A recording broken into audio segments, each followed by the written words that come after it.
ഒരു കോച്ചിങ് ഇൻസ്റ്റിറ്റ്യൂട്ടിൽ എത്തിയതിന്റെ ശേഷമാണ് ഒരു തീരുമാനം, ലൈഫിൽ ഒരു തീരുമാനം വരുന്നത്. വേറെ ഡിപ്പാർട്ട്മെന്റിൽ നിന്ന് ഓരോ ടോപ്പിക്സ് പഠിക്കാൻ പറ്റും. ആക്ച്വലി അവര് മാനിപ്പുലേറ്റ് ചെയ്തതാണോ? ഏറ്റവും ഇമ്പോർട്ടന്റ് ആയ ഡിസിഷൻ എടുക്കാൻ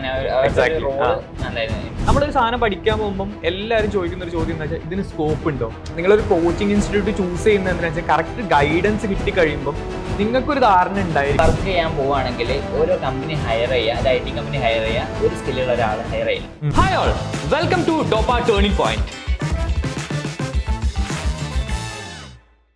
ഓക്കെ, ആ ഒരു കോച്ചിങ് ഇൻസ്റ്റിറ്റ്യൂട്ടിൽ എത്തിയതിന്റെ ശേഷമാണ് ഒരു തീരുമാനം, ലൈഫിൽ ഒരു തീരുമാനം വരുന്നത് ഇനി JEE പെർസ്യൂ ചെയ്യാം എന്നുള്ളത്.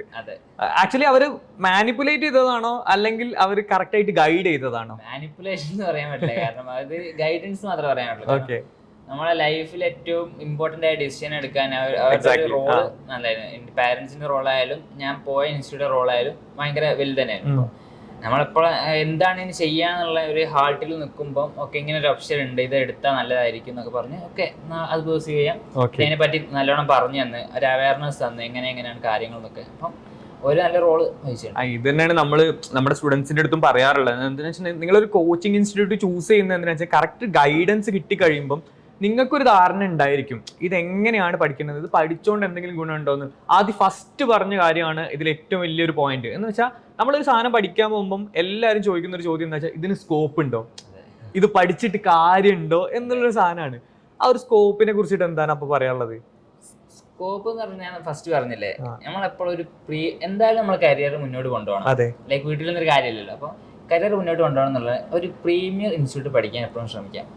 വേറെ നോർമൽ കോളേജസ് കേരളത്തിലുണ്ട്, കേരളത്തിന്റെ പുറത്തുണ്ട്, ഇന്ത്യന്റെ പുറത്ത് എല്ലായിടത്തുണ്ട്. പക്ഷെ നമ്മളൊരു ടോപ്പ് നോച്ച് ഇൻസ്റ്റിറ്റ്യൂട്ടിൽ പഠിച്ചുള്ള ഗുണം എന്ന് പറഞ്ഞിട്ടുണ്ടെങ്കിൽ നമുക്ക് കണക്ഷൻസ് ബിൽഡ് ചെയ്യാൻ പറ്റും, നമ്മളെ സ്കിൽസ് ഡെവലപ്പ് ചെയ്യാൻ പറ്റും. ഇങ്ങനെ ഒരു കോളേജ് പഠിക്കാൻ പറ്റും. വലിയ ഇമ്പോർട്ടൻറ്റ് കാര്യം എന്ന് പറഞ്ഞാൽ ക്രോസ് സ്കിൽസ് ഡെവലപ്പ് ചെയ്യാൻ പറ്റും. ഇപ്പോൾ ഞാൻ പറഞ്ഞ ഒരു വർക്ക് ചെയ്യാൻ പോവുകയാണെങ്കിൽ ഓരോ കമ്പനി ഹയർ ചെയ്യുക, അത് IT കമ്പനി ഹയർ ചെയ്യുക, ഒരു സ്കില്ലുള്ള ഒരാൾ ഹയർ ചെയ്യില്ല. കാരണം നമുക്ക് അതിന്റെ ആവശ്യമില്ല. ക്രോസ് സ്കിൽസ് ഉള്ള ആൾക്കാരാണ് ഹയർ ചെയ്യുക. അപ്പോൾ ക്രോസ് സ്കിൽസ് പഠിക്കാൻ ഏറ്റവും നല്ലൊരു ഓപ്ഷൻസ് പറഞ്ഞാൽ ഇങ്ങനത്തെ പ്രീമിയം ഇൻസ്റ്റിറ്റ്യൂട്ട്സ് ആണ്. അവിടെ ഇപ്പോൾ ഞാൻ പഠിക്കുന്ന കോഴ്സിന് തന്നെ ഇപ്പോൾ 3rd സെം 4th സെം കഴിഞ്ഞിട്ടുണ്ടെങ്കിൽ മൈനർ കോഴ്സ് എന്ന് പറഞ്ഞ കോഴ്സ്, പിന്നെ ഓപ്പൺ എലക്ടീവ്സ് എന്ന് പറഞ്ഞ കുറേ പരിപാടികളുണ്ട്. അതായത് വേറെ ഡിപ്പാർട്ട്മെന്റിൽ നിന്ന് ഓരോ ടോപ്പിക്സ് പഠിക്കാൻ പറ്റും. അപ്പോൾ നമ്മൾ നല്ല ഡെവലപ്മെന്റ് നമുക്ക് അതിൽ നിന്നുണ്ടാവും. നമുക്ക് NIT ഒരു ലൈഫിനെ കുറിച്ചിട്ട് ഒരു വീഡിയോ സെപ്പറേറ്റ് ആയിട്ടാണ് ചെയ്യണം. കാരണം കുട്ടികൾക്ക് കാണുന്ന കുട്ടികൾക്കൊരു ക്യൂരിയോസിറ്റി ഉണ്ടായിരിക്കും, എന്താണ് NIT കാലിക്കറ്റിൽ അല്ലെങ്കിൽ NITസിൽ നടക്കുന്നത്, എങ്ങനെയാണ് അവിടുത്തെ ഒരു സ്റ്റഡി മെത്തേഡ്. ഒബ്വിയസ്ലി നമ്മുടെ ഒരു നോർമൽ കോളേജ് സിസ്റ്റത്തിൽ നിന്നും ഡിഫറെൻ്റ് ആയിട്ട് തന്നെയാണ് NIT സിസ്റ്റംസ് പോയിക്കൊണ്ടിരിക്കുന്നത്. ആൻഡ് മൈ ഫൈനൽ ക്വസ്റ്റ്യൻ എന്ന് പറഞ്ഞു കഴിഞ്ഞിട്ടുണ്ടെങ്കിൽ, ഇതുവരെ 10ാം ക്ലാസ് കഴിഞ്ഞപ്പോൾ +1 എത്തിയിട്ടുള്ള കുറേ കുട്ടികളായിരിക്കും ഈ വീഡിയോസ് മോസ്റ്റ്ലി വാച്ച് ചെയ്യുന്നുണ്ടാവുക. അവർക്ക് കൊടുക്കാനുള്ള ഒരു ടിപ്പ് എന്താണ്? ഇപ്പൊ ഈ സോഷ്യൽ മീഡിയയുടെ ഇൻഫ്ലുവൻസും കാര്യങ്ങളൊക്കെ ഉള്ളതുകൊണ്ട് തന്നെ ഇപ്പൊ കുറെ ആൾക്കാർക്ക് JEE പറ്റി അറിയാം, NIT പറ്റി അറിയാം, കുറെ വീഡിയോസ് ഇങ്ങനെ ഇറങ്ങുന്നുണ്ട്. അപ്പൊ ആൾക്കാർ ഓക്കെ ഞാൻ ഒരു ഇൻസ്റ്റിറ്റ്യൂട്ടിലൊന്നും പോകാണ്ട് ഇപ്പൊ നോർമൽ സ്കൂളിൽ പോയിട്ട് ഇതിന്റെ കൂടെ JEE പഠിക്കാന്ന് വിചാരിക്കും. പക്ഷെ അതൊരു തെറ്റായ ഡിസിഷൻ ആണ്. ഒന്നാമത്തെ 2 ഓപ്ഷൻസ് നിങ്ങൾ മുമ്പിൽ തരാം. ഒന്നാമത്തെ കാര്യം, ഞാൻ സജസ്റ്റ് ചെയ്യാൻ ഏറ്റവും കൂടുതൽ ആഗ്രഹിക്കുന്നത് ഒരു ഇന്റഗ്രേറ്റഡ് സ്കൂളിൽ ചേർന്ന് പഠിക്കാനാണ്.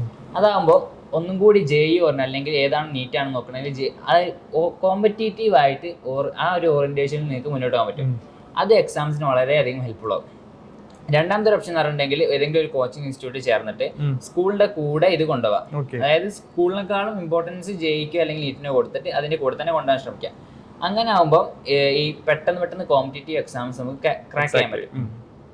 അപ്പോൾ അതിനും ഇതില് കുട്ടികളായാലും പാരന്റ്സ് ആയാലും ശ്രദ്ധിക്കേണ്ട അല്ലെങ്കിൽ അറിഞ്ഞിരിക്കേണ്ട ഒരു കാര്യം വെച്ചിട്ടുണ്ടെങ്കിൽ, ഇതൊരു കോച്ചിങ് ഇൻസ്റ്റിറ്റ്യൂട്ട് ഇറക്കുന്ന ഒരു വീഡിയോ ആയതുകൊണ്ട് മോസ്റ്റ്ലി നിങ്ങൾ വിചാരിക്കുന്നത് നമ്മൾ നിങ്ങളെ മാനിപ്പുലേറ്റഡ് ആക്കാൻ വേണ്ടിയിട്ട് ഒബ്വിയസ്ലി നമുക്ക് അതിൻ്റെ ആവശ്യമില്ല. നമ്മൾക്ക് ഓപ്റ്റഡ് അല്ലെങ്കിൽ നമ്മൾ ഓപ്റ്റ് ചെയ്ത് വരുന്ന സ്റ്റുഡൻസ് എന്ന് പറയുന്നത് ഒബ്വിയസ്ലി നമുക്ക് റിക്വയർഡ് ആയിട്ടുള്ള അതിലേക്ക് നമ്മൾ എത്തുന്നുണ്ട്. ഇതല്ലാണ്ട് ഗൈഡൻസ് കിട്ടാതെയും ഗൈഡഡ് ആവാതെ പോകുന്നതും ഒരു കൂട്ടം കുട്ടികളുണ്ട്.